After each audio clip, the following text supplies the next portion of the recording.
Welcome to this evening's meeting of the Denby Parish Council Amenities Committee. Please bear with me, it's the first one. So, agenda item number 1, fire exits. To advise all present of the location of the fire exits. There is the main entrance you came through. There's one at the end that way through Thursday Room, there's one that way, or there's one through the main hall as well. Item number 2, recording. To advise everyone present that the meeting will be recorded and uploaded to the Parish Council YouTube channel. Managed to get it started? Yeah. Excellent. Number 3, to receive any apologies for absence. We've had apologies from Councillor Stallard. We've had apologies from Councillor Clay, but they came slightly after the apologies. Item number 4, declarations of interest. Arising from this agenda, members and officers are invited to declare any relevant interests. Notwithstanding this item, members may subsequently declare an interest at any point during the meeting. Does anybody have any interest to declare? Councillor 22 The Meadow is on the opposite corner of the street to my house, and I can see the piece of land for discussion, so I think I should declare a personal and prejudicial take no part. Okay, thank you. We've got that noted. Anybody else? Okay, thank you. Number 5, minutes of the previous meeting. To receive and confirm the accuracy of the minutes of the meeting held on the 14th of June 2023. Does anybody have any comments on those minutes? Okay, can I have a show of hands those that agree I sign them? Okay, thank you. So let's do blue.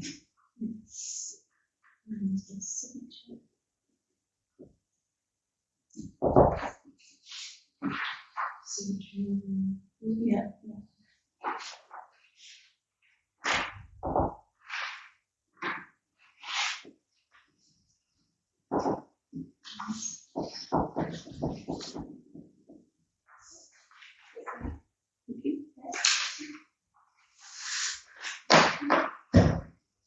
Right, number 6, election of a vice chairman. To elect the vice chairman of the Amenities Committee for the municipal year 2023-2024.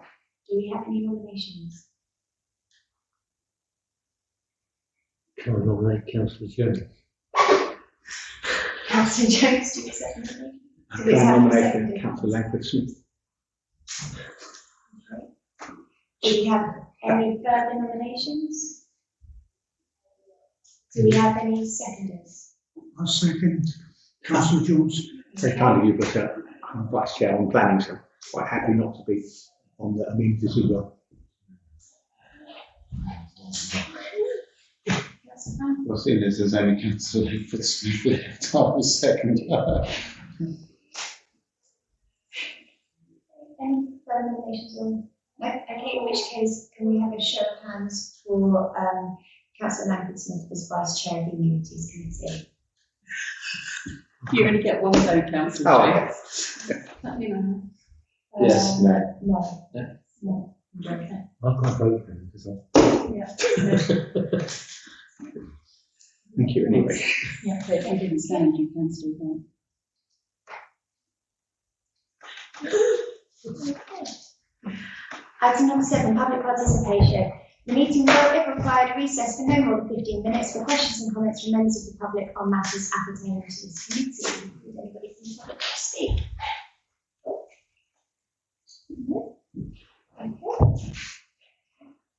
I will close the public session.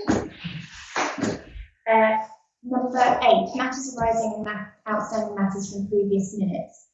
To note the matters arising and outstanding from previous minutes as items requiring discussion are already included in this agenda. And they were previously circulated, weren't they? The matters outstanding. Okay, so we vote.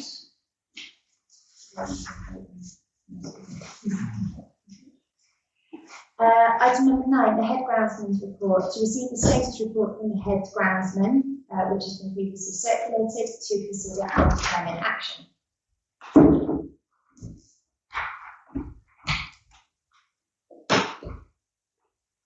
Councillor Brown? May I ask if there's anything Sam wishes to add to his report? Is there anything you'd like to add? Councillor Smith. Can I please have it recorded, a note of thanks to Sam and the team for doing the watering. I know it's pouring with rain at the moment, but we did have an extremely dry spell when the plants and planters were trying to establish, and they're looking fantastic. So thank you very much for that. Councillor Brown. No, a note of thanks as well for the edging that they've done, making the planters at Solid Road car park entrance. Absolutely noted. Okay, so I think there's no action needed, so do we note the programs?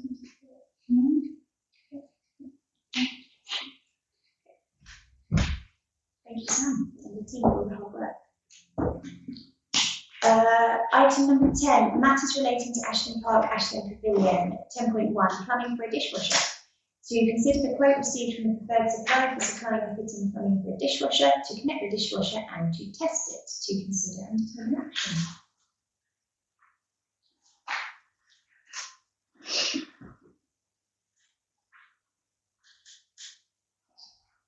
Yep, so, Councillor Brown, sorry. I would propose that we go ahead with the vote, seeing as we are trying to put a dishwasher in, so that one is not put in.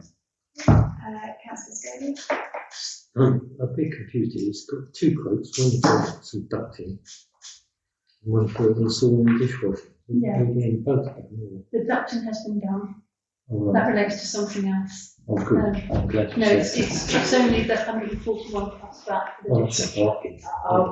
I'm confused because I've only got the ducting quote. It's on the same vote. Just under me. Councillor Berry, you had your hand up.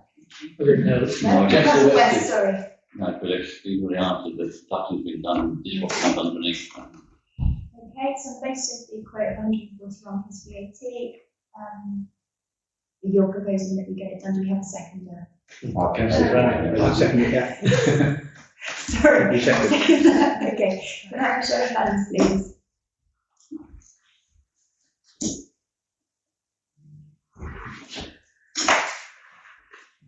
Okay. 10.2 CCTV upgrade. To consider the quote received from the current supplier to upgrade the existing CCTV system to include additional cameras, a fixed zoom camera to cover the skate park, and a 4-camera CCTV system for the tennis club. To consider and determine action. Francis. If I could just say that I have been liaising with the tennis club as to whether or not they would put the bill for their part of this upgrade, because the system would almost be a standalone system. The quote that you've got there says £311.98p a month. The tennis club portion of that is £60.90p a month. So the amount that the parish council would be seeking or would be looking to cover would be the £251.80. Councillor Brown. It seems very expensive.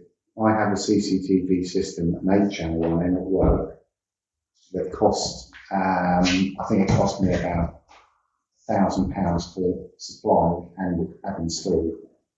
And it's a one-off payment. I don't see why we'd be paying that sort of money effectively to hire one. Councillor West. I'm so confused, I thought we rejected it at the last meeting. No, we said that because we didn't think the police would react to it, then it would be a pointless exercise. I don't understand what's back on the agenda.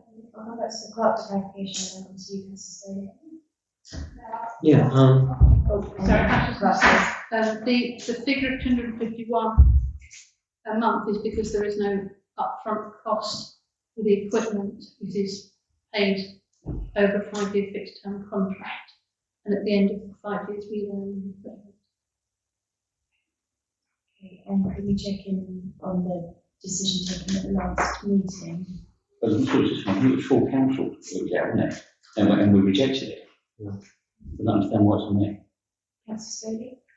yeah, it's still £2,500 a year, continuous. So that means after 4 years, we pay 20 grand.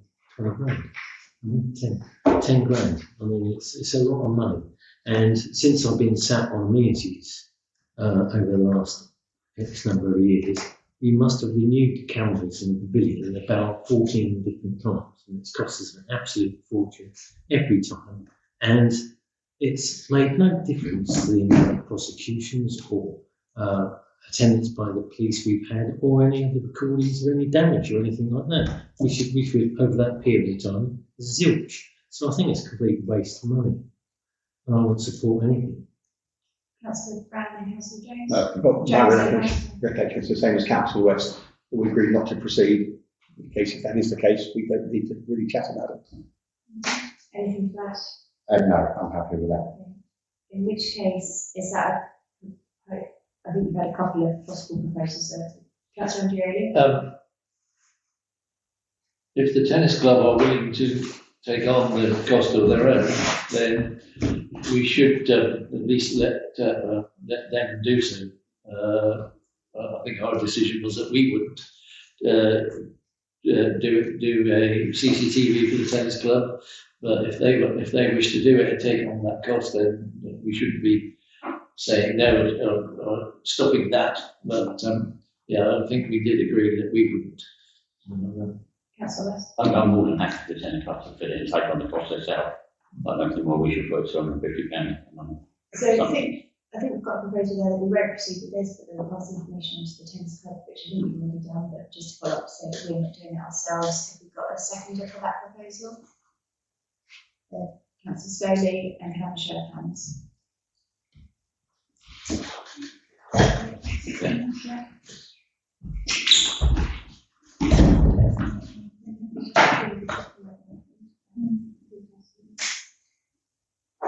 Okay. 10.3, the referees room, to receive an update from the committee clerk regarding the fire regulations and use of the referees room. There was a second part to that, wasn't there, about the upgrading cameras on the building, on main building, the yard entrance. It's in the same quote. Yeah, I thought we were discussing the quote as a whole, so is that not the case? I think it's two different areas. I don't know if the upgrading the cameras on the pavilion was something we haven't discussed that before, I don't think. Okay, Councillor West? So I took that as we were discussing because this is the same value. Councillor Brown? 251.08 is our portion, total 311.98%, up on 60.90. I thought we rejected the 251. There's two parts to it. One is updating cameras on the backyard, gate corner, the front entrance, and the front end of the building. That's one part of the quote. The other part of the quote is to put 4 cameras on the tennis club. There's two halves to. Yeah, I was under the impression that the vote there was in relation to the quote as a whole. Yeah, we rejected the quote for the pavilion and said we passed the tennis club bit into the tennis club. Right. So that wasn't made clear. I was voting on the fact that we were rejecting paying for the cameras at the tennis club. The rest of it is to upgrade the system on our own building. Councillor West? Both we ignore all the CCTV except for the tennis club portion. Can I ask a clarification? The full council decision that Councillor West and Councillor Jones referred to, was that on our building, or was that solely on the I understood it to be the whole of the camera system, but now we've got made in the tennis club, pay for every hill. I understood it to be to extend the cameras to the park. Okay. So our building has CCTV at the moment. So this is to upgrade our CCTV. Okay. And that has been used in evidence for the police, and the police have spoken to certain youths that were caught on the camera, as far as I understand it. It's good enough. Councillor West? Well, then I'm still confused. I would propose that we suspend it or defer this up to the next meeting until we've got the full facts, because I'm under the impression my recollection that it was for the full CCTV. I have just looked through the minutes of last full council, and there's nothing on there about CCTV. So it may well have been the previous meeting, and I can't find minutes for that at the moment. Okay, so we've got a proposal to defer decision on this to the next amenities committee. Does somebody want to? I'll second. Can we also get not just a rental cost, but a purchase cost?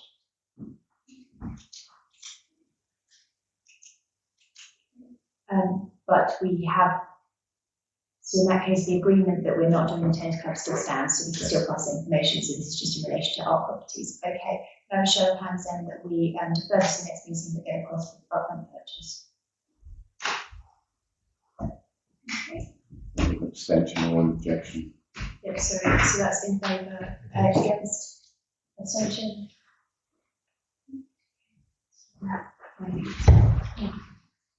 Okay. 10.3, the referees room. To receive an update from the committee clerk regarding fire regulations and its referees room to consider and take action. You will have seen the report that I did and put on SharePoint for you, which essentially says that if your building would be made better by, or safety people in the building would be improved by complying with the up-to-date regulations, then you should do so. In which case, the current fire assessment that we've had is that the referee's room is too far away from the fire exit, and so should not be used.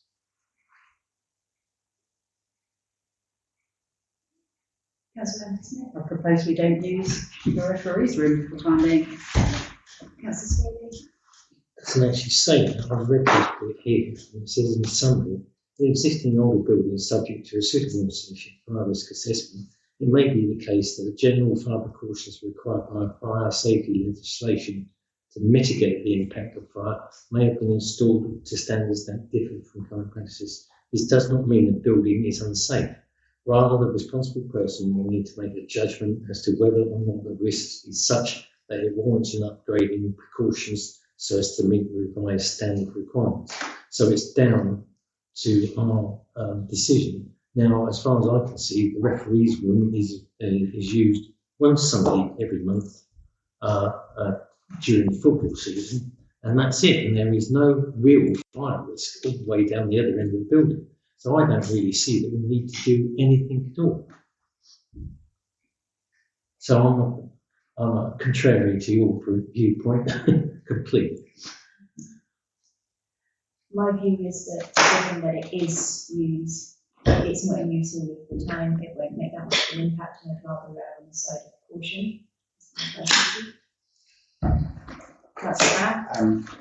I think that when we spoke to the football club, it did make it awkward for them to not have a referee's room. But we did say that it was rare that all the changing rooms were used. So the referees, basically the plaque could be moved onto a different changing room so they could use that changing room. But that actual room was too far away, and we have duty of care.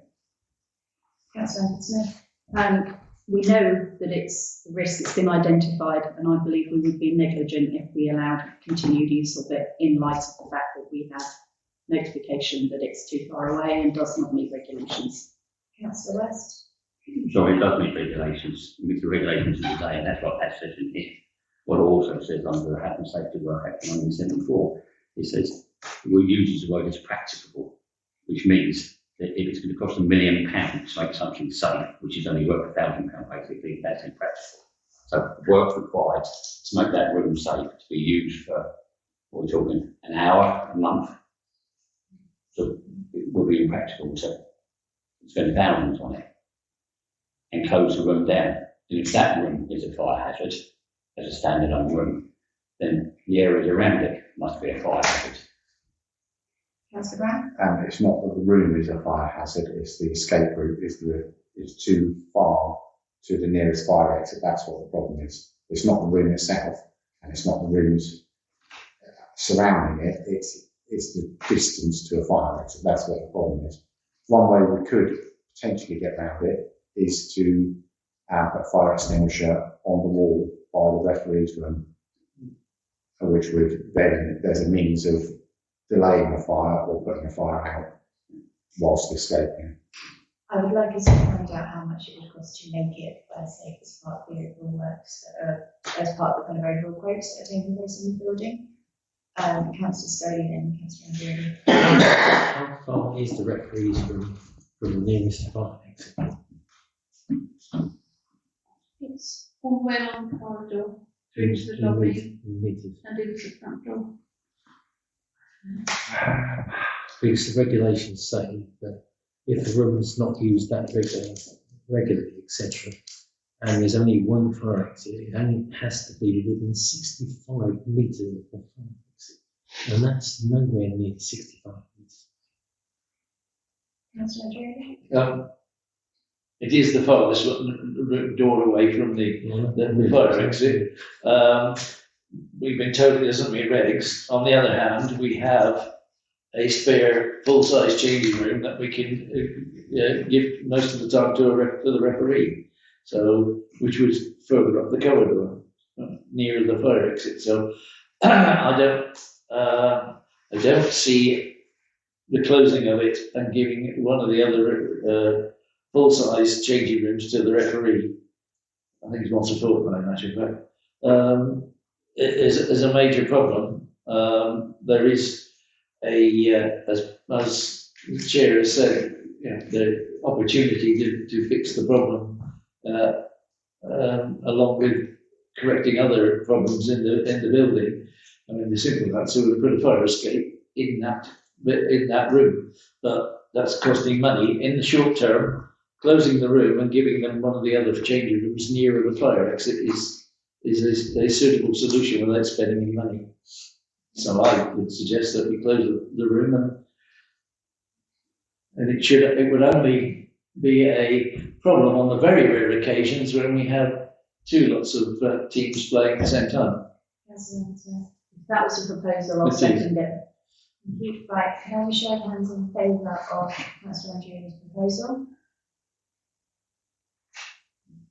Against?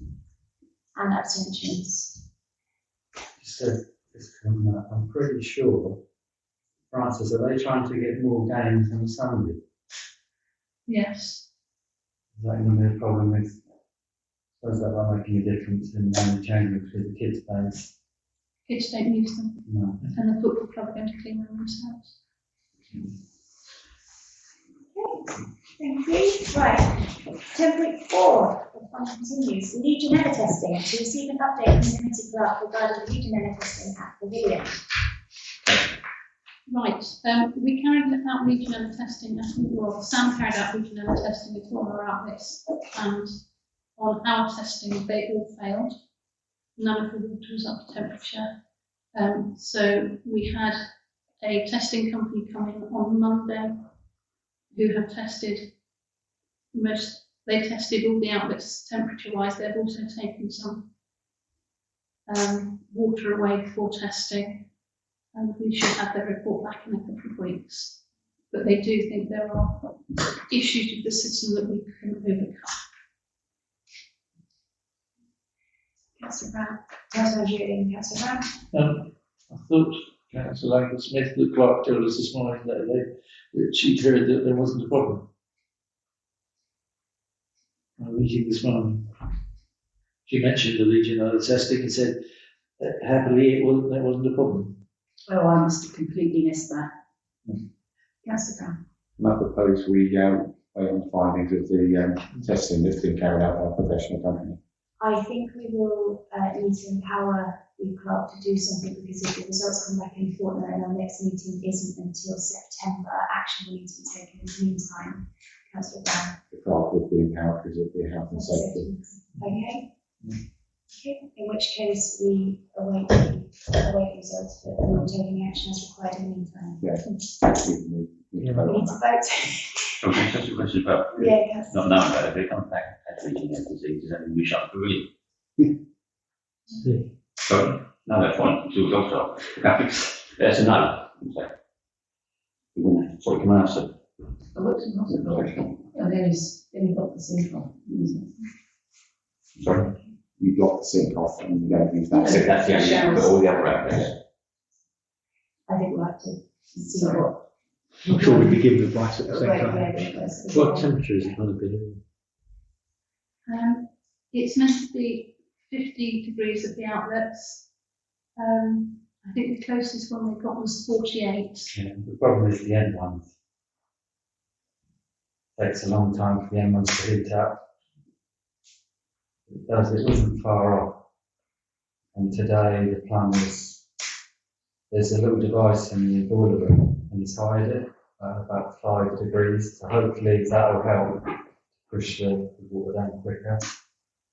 But in the outside toilets, the cold water has taken a long time to get to about below 20. They like it about 17.5 and it was about 21. We kept right, so I'll just keep running it and running it, and it did eventually drop. But I don't know how that works. If you go in to use the toilet, obviously you're not going to stand there running the tap for 20 minutes just to wash your hands, are you? So I wasn't sure how that was going to work. Councillor Andreoli. Yeah, hot water, stored hot water should be at least 65 degrees to kill Legionella in the tank, and it should be at least 55 when it comes out. The exception to that would be on the sinks in the childcare area, which have to be regulated down so they can't possibly scald themselves. We have things that I think if we're found to have Legionellas, we have to shut the place. So we've got the professional advice coming, so we'll wait and see. I think so. We've already voted, haven't No, we? We have voted. We've had a proposal. We haven't had a seconded proposal yet. Anything. We have a second of the proposal to wait for the official advice, but taking immediate action in the meantime. Councillor West. We're not sure. So, Right, can I have a vote? All those in favour? Okay, thank you. Presumably all the bits of advice. Right. 10.5, instance at tennis club, to consider the response from the PSCO, to consider and determine action. Okay, so this is around instance at the tennis club. They're saying that she will discuss consideration of other users at the KJB playing fields if she came across any young people, but she hadn't recently. This is somebody that was. Yeah, I was going to say that since those incidents were reported to me by the tennis club, I haven't actually had any more reports of incidents. Councillor Brown? I think all we can advise is that they report them to 101 and build a case profile up of antisocial behaviour. And that PSCO does talk to young people when she comes across them. Okay, is that a proposal? That's seconded. No show of hands. Thank you. Right, number 11, landscaping, Kidmore Field, the Scout, 11.1.1, the Scout Memorial Tree. To rediscuss the location for a memorial tree and to consider the moving of another tree at Kidmore Field. So you were sent the plans there. The red box is the proposed location of the memorial tree and the propositions that the existing tree be moved to red box as well. Correct. Councillor Brown. Can I ask our head ground from what the feasibility of this tree being dug out, moved and surviving is? We do it the right time of year. It's not too big, is it? Yeah. It hasn't really sort of grown. It's nearly died twice where it is, which is why we're kind of proposing it and discussing it with Sam. Councillor Smith. I propose that we use the trees and allow the other trees to be planted there. Councillor Brown and Councillor Andreoli. And second proposal by Okay, Councillor Councillor Andreoli. Andreoli. Now I was going to make the comment that perhaps the scouts, the actual scouts as opposed to the scout leaders, be trained in how to look after and water a young tree that needs that will need watering for several years when it's first put in, particularly in the recent years. Councillor Brown? There is one slight problem with that, and the scouts aren't there every day or they water the tree. I was going to say, I'll get them out of school and get them to water. It's near the wetlands area. Okay, so we've got a second proposal, Councillor West, sorry. I'm not just voting yes. Oh, okay, right, show of hands. Yeah, okay, thank you. 11.2, Harvest Field. Thank you. 11.2.1, repairs replacement of the running track to consider the email from the supplier and the specification for the track.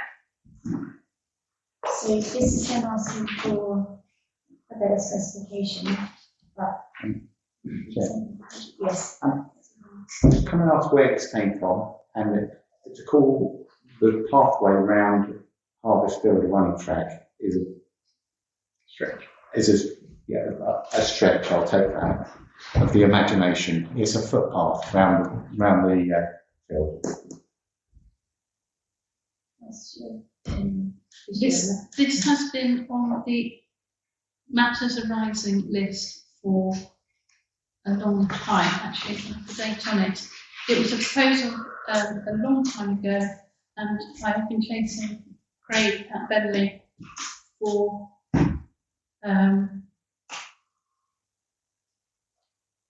19th of October 22. I've been chasing Craig at Bentley for a quote to read, because he gave a quote for doing a section of it, and you asked me to get a quote for doing the whole thing. So I've been chasing him for a quote for the whole thing, and I sent him the specification for the original running track, and he basically came back with this email. And when I spoke to him before he sent this email, he said, basically, that's going to be really expensive, tarmac could be cheaper. And I said, I'm not sure they want tarmac because it looks different from the buffy coloured. It was actually put in as a jogging track, as opposed to a running track.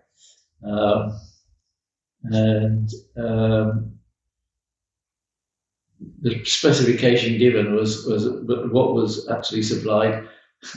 And the comment about leaving the arisings around the borders of the cost us a fortune, because there were so many complaints about it. We had to spend a large amount of money getting it removed. But that wouldn't arise this time. And the main point of this was that, particularly in dry weather, it cracks quite badly. You can get sort of half-inch or more wide cracks. Sorry, 2 centimetres. Counter language me. Yeah, I mean, we've been trying to get this, as our clerk said, sorted out for a long time. So, yeah, it's and the original decision was that we would not contemplate putting tarmac in there, because it was just, at the time it was actually considered to be more expensive than the one we did with.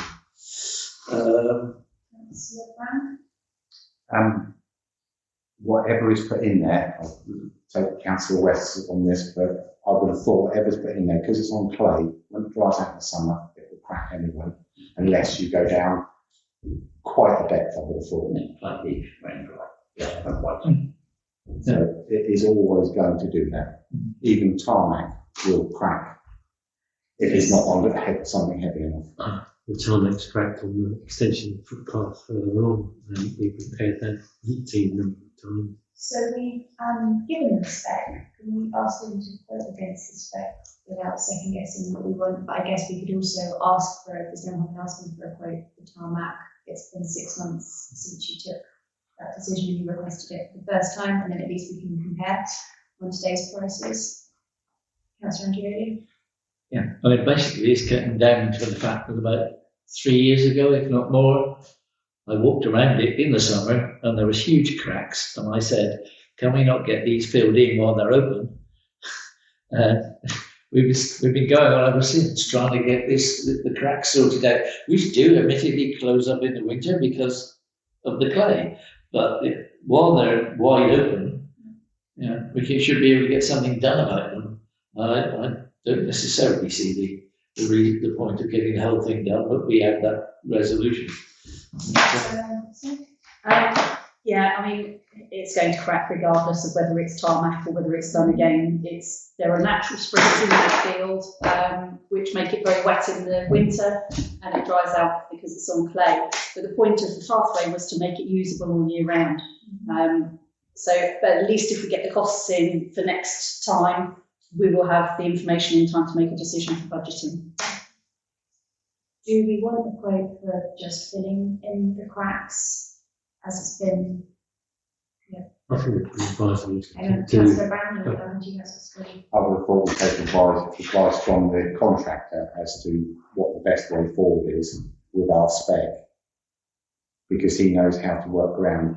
Filling in a crack that's open, I don't think works, does it, Councillor West? It can, depends what you fill in with, but I mean, the contractor will not tell you we'll come and fill a crack. He will tell you we'll dig out an area and recompact it. Yeah. So, I mean, there are things, there's like, I can say simple solutions. There's like a line, the total one stone you put, you get very fine. And if you just put that in, just sweep it in, when wet, you compact it, never apart. That's an easy fix. I'm always, there's the ground stuff we do is put the ground board on, sweep it in, you go on. That's an easy, cheaper fix. Okay, Councillor Stanley? Yeah, I was saying the surface originally was meant to be a running track. And that was it. It wasn't meant to be a footpath or perambulatory track, no. Cycle racing track or anything like that. It was meant to be for jogging around the field. And that's the surface we put in. Can I ask a question? Councillor West, if we fill the cracks in the summer when it's dry, and then it rains in the winter and all gets wet, what happens then? Does it then expand? So you'll press what was in.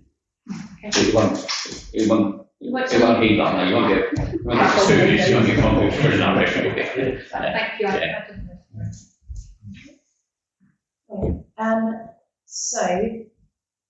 Are we proposing to go back and get the quotes from the contractor and ask for advice, but perhaps potentially also have a look at the options for filling in the cracks ourselves, Councillor West? I would suggest, is that something you think you could attempt? I would suggest that we find maybe like a ton of the not sand is that it's very fine grains, type 1 grains. You use type 1 up to 40 mil, this is very fine stuff. You just try brushing it in. You think that it's non-compactable, it's got this granular. You'll go just brush it in through the old wall, will settle it down. Councillor Julie? The whole point. I totally agree with that statement. As long as the head groundsman is willing to try and do it, his predecessor didn't want to. And that's why we ended up going to a contractor to try and get the work sorted out. Citizens willing? Councillor Brown? As the head groundsman said he's willing, I propose that we follow that lead, Councillor West lead, and try and fill in the cracks and monitor it. Okay, that's proposed. We've got a seconder. As the West said it, in case of Brown Green. Yeah. Right, okay, we have a show of hands. As the sign off say that actually renewing all of that track to that specification would cost a fortune. Yeah. 11.3 areas of open space. 11.3.1 request to purchase land. To consider a request to purchase land owned by Deming Parish Council to consider and determine action. So this is a 22 The Meadow. We coupled it into communities last year, and we refused to sell the land to them. We did offer them a license to cultivate, but they didn't want to apply for that at the time. They have written again to ask again to purchase the land, and as you'll see on the back of the communications, there's or further down the email, there's a list of signatures from their neighbours in support of their case. Councillor Slowly. How long ago did we decide? No,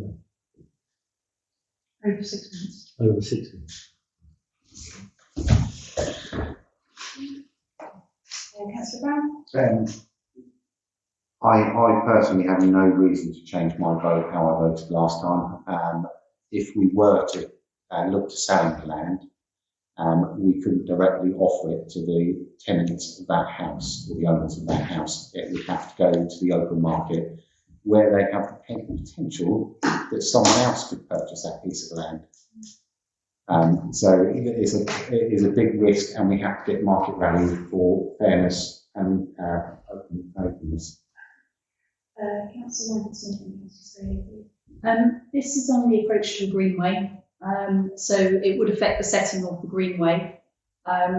Once the land is sold, it obviously then is in the ownership of the person that's purchased it, and therefore they could build on it, they could put a garage on it, they could take out all of the greenery. That's why we have the amenity land that we have around the village. So although they might be very small parcels of land, they add to the biodiversity and the greenness of the village. Yeah, this, I was going to say the very same thing, and I suspect that is why they do not want a license to cultivate, because they have no intention of doing that, and they have other intentions for the land, but we don't want that. Well, I don't. So I would propose that we respond to them and say that we have reconsidered their request, but we don't wish to sell the land because we want to keep the land to maintain the biodiversity and the aspect of the village. I think in response we should make reference to the fact that we do represent all residents of Denmead, and that's why we try to keep as much of our green space as we want, but that they are still welcome to nevertheless cultivate to sort of maintain it next to their house. Councillor Brown. Second your proposal. Right, show of hands. Okay, so that's 4 against. I declared an interest, Chair. So I Okay, didn't so vote. it was unanimous of those who voted. Right, thank you. Can I ask Sam a question? Are we doing anything to get rid of brambles and things and that on this piece of land? It's been done. It's been done. It's all been done. They're saying it's unsightly and it's got brambles and stuff all over it. I went past this evening, I took a photograph and it looks nothing with the hedge. Looks perfect. Yeah, because we went and looked at it this evening on the way in and we thought, where's this area with brambles? I mean, I say that they don't have lots of support rate that we maintain in our Okay, 11.3.2, cables and fences overhanging DPC land. To consider the response received from the council solicitors to consider and determine action. Basically, it says in it. Councillor Brown. If you're proposing that that's our. I was summarising. That's what the solicitors. I will second your proposal that we will do. Okay, can I have a show of hands? Follow the solicitor's advice. That was unanimous. Thank you. Okay. So there's 2 items of tables. Yes, Sorry. we've had another one, Oh, right, okay. which is East on Forest Road. Okay, so this is 11.3.3, cables on DPC land. To note that committee clerk had written to a resident who had run a cable on DPC's land. Have we had a response? Paula and I are having a meeting with them next week. Okay. As Chairman Council, we contacted her. But at present, he has agreed to move the cable.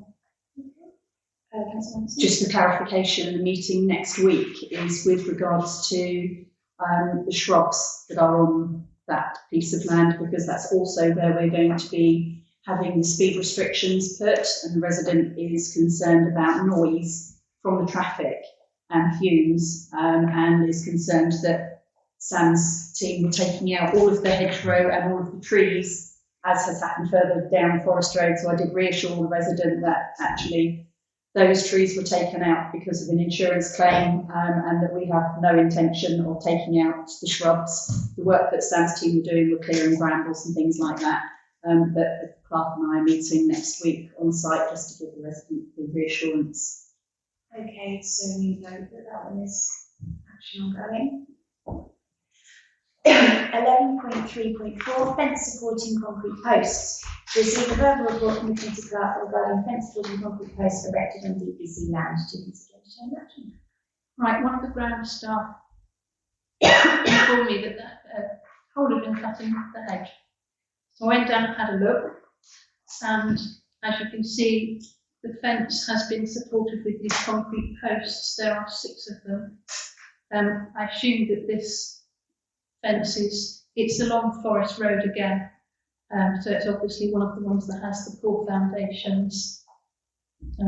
As we know, they all do along there. The question is whether or not we want to do anything about it, given Simon's comments regarding hooligans. Councillor Bell and Councillor Hafford-Smith. They're not the only people to have done this. I know on Harvestfield there's someone with them, and I think for the work it entails to try and stop this, it isn't worth the time. It's very annoying and very unsightly, but it's not worth the time. Councillor Hafford-Smith. I think if we ignore this, we're setting a precedent. If this was my garden, I wouldn't want those in my garden, and my next door neighbour wouldn't consider putting those in my garden because they would know that they have to put it in their own garden. I don't see this as being any different. Just because it's DPC land, it's DPC land. And actually what happens next time when they want to renew their fence, they put their fence post there and their fence comes out the other side of them, and we end up in another situation where we're having boundary disputes. I think the clerk wished to make a point. Yeah, the comment I wasn't made, I do think we ought to write some about cutting a hole in the hedge, because that should be And done. it was done a bit sneakily because it was Sean who saw him and it was about 8 or 9 in the evening they was taking his stuff away. Councillor West. Isn't, I'm not sure what it is, the hedge road actually got regulations, but it's illegal to cut a hole in the hedge. We've actually broken the law by doing that. I don't know who enforces it. So it's about this. Criminal There's a damage. hole in it. Yeah. I don't know who would enforce that. Whether it Police. would be I don't think it's the police, will it? Criminal damage. No, well, maybe we call it the police station. Councillor Daly. I agree with Councillor Hafford-Smith. We should actually point out to them that they have put their concrete supports on our land and kindly put them on their own land. Well, they could have put concrete supports inside and bolted the obviously rotting fence to it. Councillor Brown. I do fully understand that, but where will we get this when they say no? Councillor Smith. Then we are entitled to remove them from our land and return them to them, provided you give them back to them. We've had this situation previously. Last time it was wooden posts, and we were advised that provided we return the post to the person, we are entitled to remove them from our land. I think we might need to split this into two, because I think we might have a different result on the hedge, how we want to proceed with the hedge versus with the concrete posts. So is that okay to take the two matters separately? Okay, so Sorry, yeah. Chair. The agenda item is to discuss the fence purpose, not the headache. Is that the intention? It wasn't actually, but that's how it's gone on the agenda. Yeah, Councillor West. There's often more compromise. We've got to remove the post, or they drive the cultivator to that, cultivator down that section. At least they're paying something for it. So I think we've had a proposal and a seconded, whichever way around, about to ask them to remove the concrete posts. So should we have a show of hands on that? So all those in favour of writing and asking them to remove the concrete posts? Okay. Against? And abstentions? Okay. So that's in favour of writing to them, and do we want to mention the hedge as well in the letter?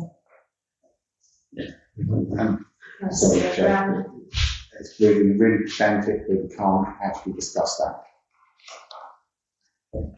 I know it's really annoying, but we can't discuss it because it's not on the agenda. Councillor item. Jones. Well, surely the hedge is a consequence of the fence posts, so we're discussing the fence posts because they were installed, the hedge was removed. I don't see why they're not the same item. Councillor Brown. Point of order, it's not on the agenda. Councillor Smith? Councillor Brown is correct, it's not on the agenda and therefore we can't make a resolution about that. But Sam has noticed it in the normal course of doing his work and therefore he can report it to the clerk and the clerk can write on behalf of council as part of their normal duties. Slip of comment in the next thing. Exactly. Councillor Drew? I was about to say the same thing as Councillor Andrew Smith, that the clerk has the discretion to write a complaint about the hedge. Okay, but yeah, we won't vote or discuss that. Okay. Thank you. 11.4, trees and hedges. 11.4.1, KGB Field Turkey Oak. To consider the 2 quotes received for carrying out works for Turkey Oak in King George Smith Field, to consider and determine actions. So we've got one quote for 3,120 and one for 2,000. Sorry, it's 2,600 net or for 2,100 net. Councillor Smith? I thought True Works were our preferred contractor. And they've come in with a more competitive quote. Yeah, the reason we sought the other quote is that the Lightfoot Tree Services was the person that actually did the climate survey to see the damage. And so we thought we'd ask him for a quote at the same time. Councillor Brown? Councillor Langford Smith has a proposal to go for the tree works on the second day. Okay, we've got a second proposal for show of hands. That's unanimous, thank you.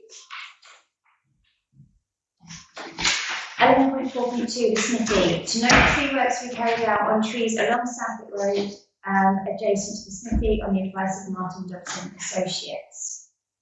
To note, sorry, I say it in the way that we say Suffolk in Sussex, but it's different here, isn't it? Suffolk. Yeah. Okay, so we've got the quote, and that one is just to note. So we note. 11.4.3, works prior to insurance claims. To consider how to approach works to property required as a result of damage caused by DPC trees before an insurance claim is made. To consider and determine action. Yes, the clerk asked for this to go on the agenda because of situations where we have damage to property being caused by our trees, and whether or not we can undertake works before the insurers tell us what we should be doing. And the reason I put it on the agenda at this point is because the Smithy is a case in point. For those that don't know, this part of the Smithy is actually just behind the tree line on Southwark Road, and it's a driveway that's shared by 5 houses and is suffering what appears to be subsidence, where the driveway has collapsed, the drains are sinking, the manhole cover is still at its proper height, but the land around it has all collapsed. And the residents, needless to say, are not happy. But what I've given you in the pack is when I referred this to the insurers, their comment, which was that they haven't actually proved that it's our trees. Now, what concerned me was that based on the quote that we had been given, we would have carried out £4,800 worth of works to these trees without actually having any proof that the trees were the cause of the damage. Councillor Brown? That's what I was going to pick you up on at the beginning of what you said. You started by saying that the council trees were causing damage. So, no, then, well, it's not been proved, and that was really my point. Councillor Scully? A quick question, did we actually instigate repairs to this, or we haven't done anything? We haven't carried out any repairs to this. Surely initially then, the initial repair, if it's urgent, should be done by householders, and then they will claim off of us and our insurance. That's the way it should be, isn't it? I would agree with you. I think that the situation that Sarah is envisaging would be if the householder, if I can go through the process, if anybody emails me and says your tree is causing damage, the first thing I ask them for is the structural engineer's report and an arboriculturist's report. And if we get those, and it looks as though the tree is doing damage, then we file them off to the insurers, and at that point, if it looks as though they are causing damage, that's when we should, when Sarah wants to say, right, we need to do the works now, rather than wait for the insurers to have a look at this and take 3 weeks to get back to us. Councillor Brown and Scully? Yeah. I would say that's why you have insurance. This is the exact point, that you have insurance, because if something that yours is affecting someone else, you have a backup. I would reiterate that we have insurance to cover for these items, and it's down to the insurers whether they pay out the claim, not us. We shouldn't be deciding anything. And indeed, most insurance companies say, don't admit liability, don't do anything. So we should wait until the insurance company. Councillor Julian Castellano. Yeah, I was going to say, basically, if we do any work without the go-ahead of the insurance company, then we will not be insured. I'm looking at it to protect trees, and I don't believe we should be undertaking work without our insurance company saying that we should, because otherwise we're not trained horticulturalists, and I think it should be down to the analysis of the insurance company. Okay, I think it sounds like everyone's agreed to vote. Yeah. One other thing I was going to say is that if we do things without the insurance agreement, they might well say, well, we're not going to insure you on anything because you're undermining the policy, etc. So. Okay, the next situation would be, I'm just throwing this all into the pot, would be if we get the reports in that suggest the trees are causing damage, I've sent them to the insurers, and at the same time Sarah has sent them to Martin Dobson, our tree expert, and he says we should do the work. Councillor Brown? It's not his decision. He only has an opinion on what the tree is doing, or what the tree is capable of doing. He still doesn't know until you get someone to dig in there to prove that it is the tree that's causing the problem. It could be a collapsed drain, it could be a sewer washing everything underneath that driveway away. We know how poor the foundations are on a lot of things around there. We need to leave it to our insurance company. That's why we have it. Is that a proposal? Yes. Scully? I'll second that, but in the meantime, the reason why we have the insurance there is to cover us for things like this, and we cannot do anything to jeopardise that insurance cover. So we can't do anything at all. If we do, it won't be insured. So we spend £4,000 on doing the work, even if it was justified because it was our trees, the insurance company probably will not pay out. We've got a second proposal, so we can have a show of hands. Leave it to the insurance company. Yeah, thank you.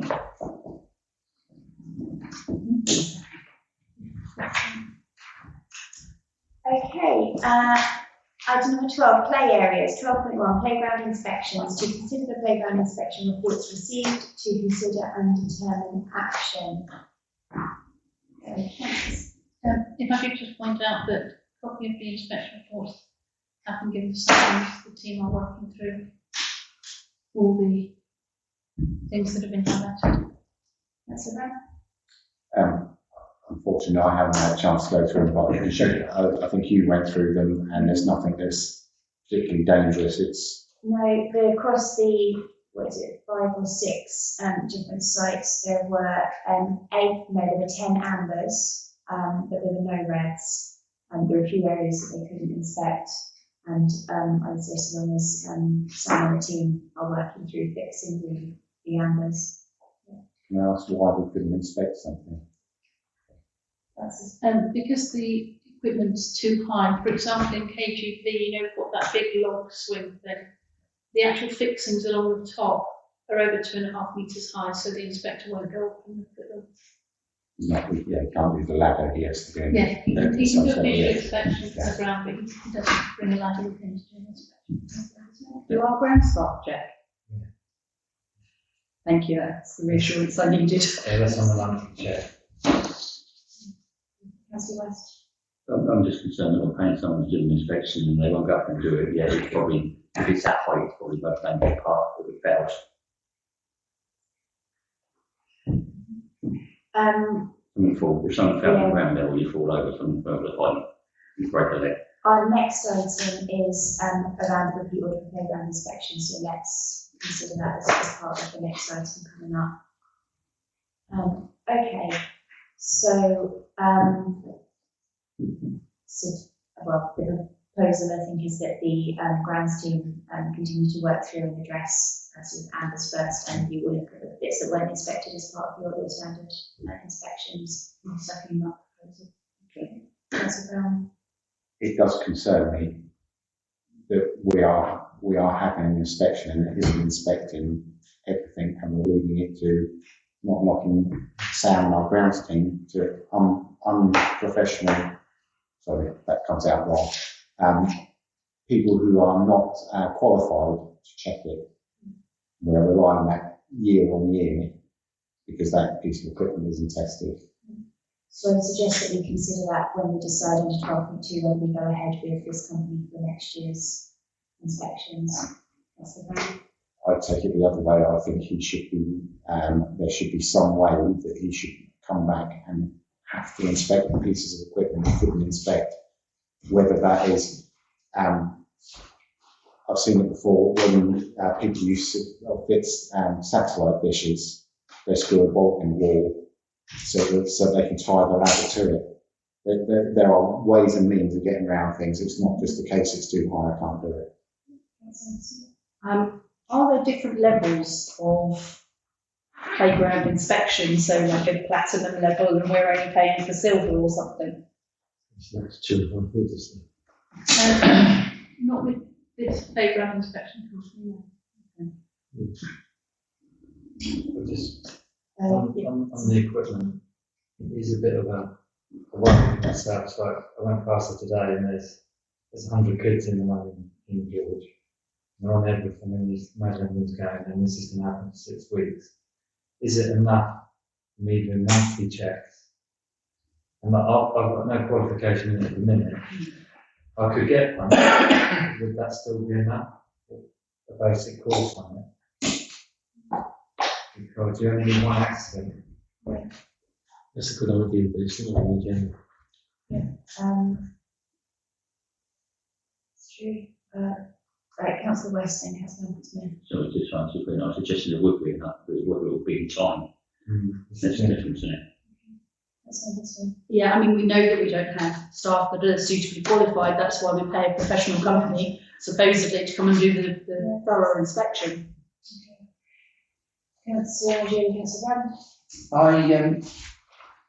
I don't recall them saying that last year. Which is interesting because we, at this point last year, did what we're being invited to do next and then put them for this year. I don't recall last year's reports saying, oh, I couldn't inspect that because it's too high up. So,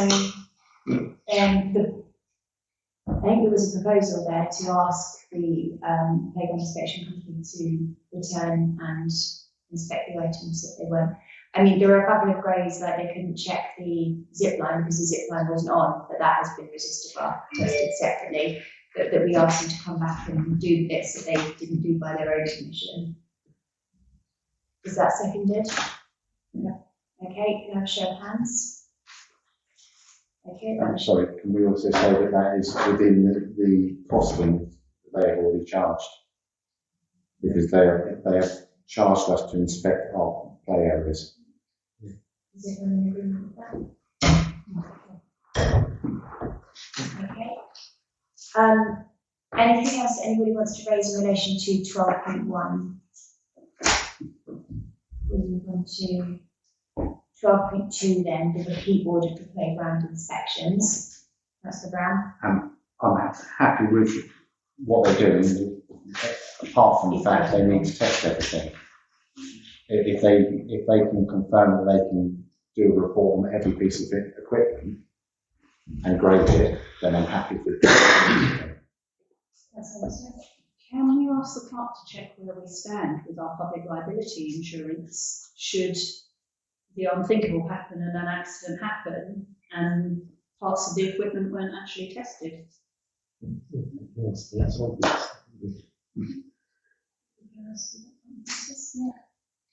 Okay, so, so I think the proposal is you're saying if they will do the additional bits, then we will accept that hopefully next year. If they won't, then it needs to come back. It's not additional, but if they'll Sorry. do the full inspection They haven't. of every piece of equipment. Then we'll go to quote. If not, then we would review it at next committee.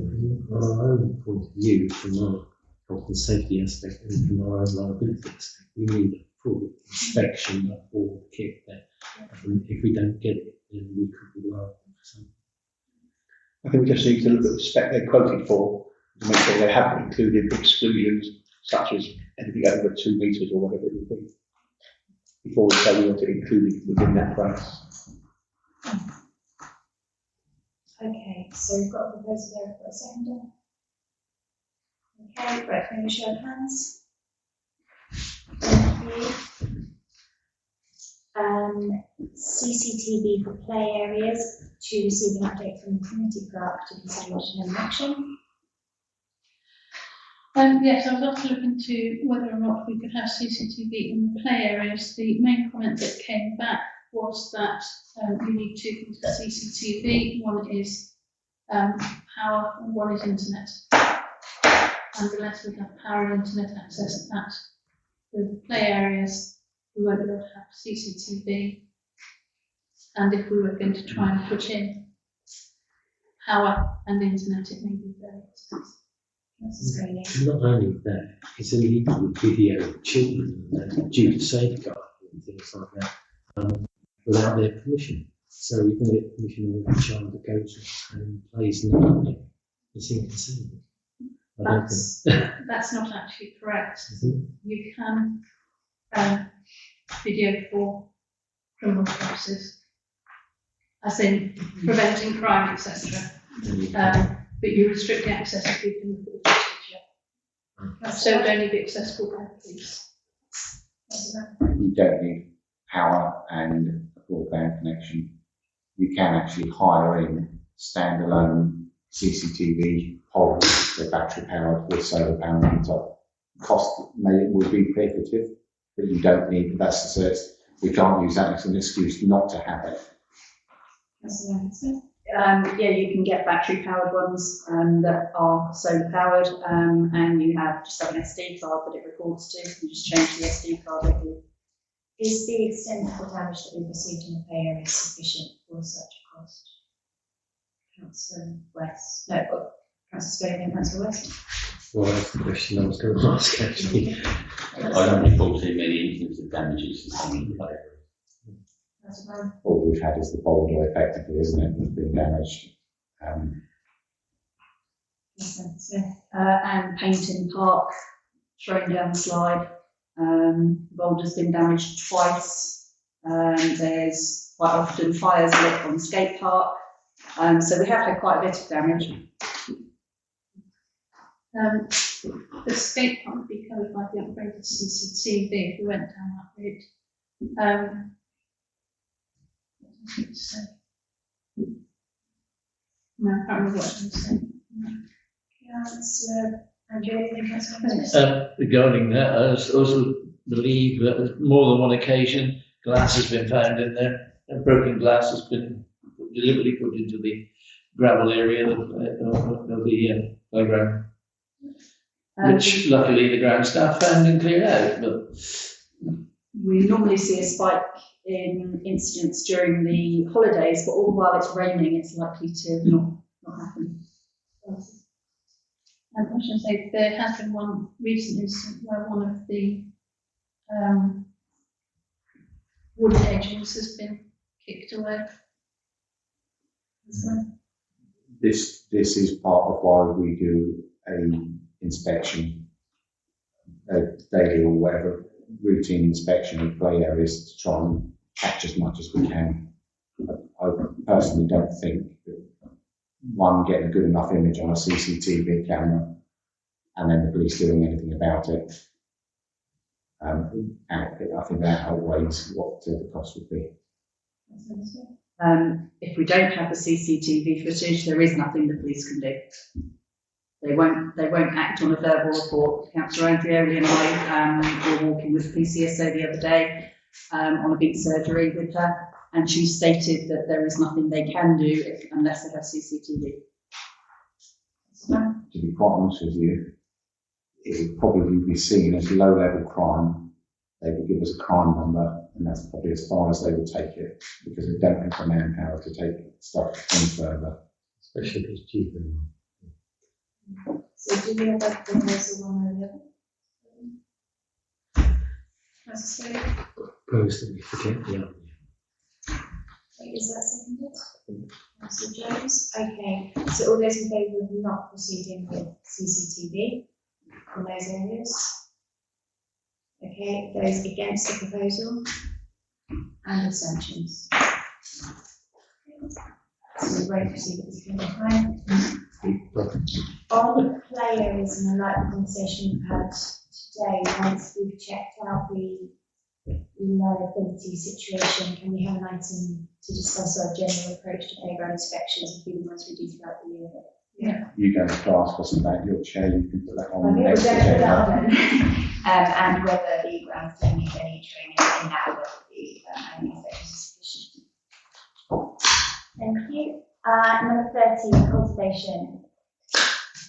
13.1, HCC licence to cultivate. To note that the licence to cultivate land along Sedgwick Road, Forest Road, and Hampton Road has been granted for a period of 5 years. To note. So note. 13.2, land emitted from the HCC licence to cultivate to receive an update from the committee clerk to consider and determine action.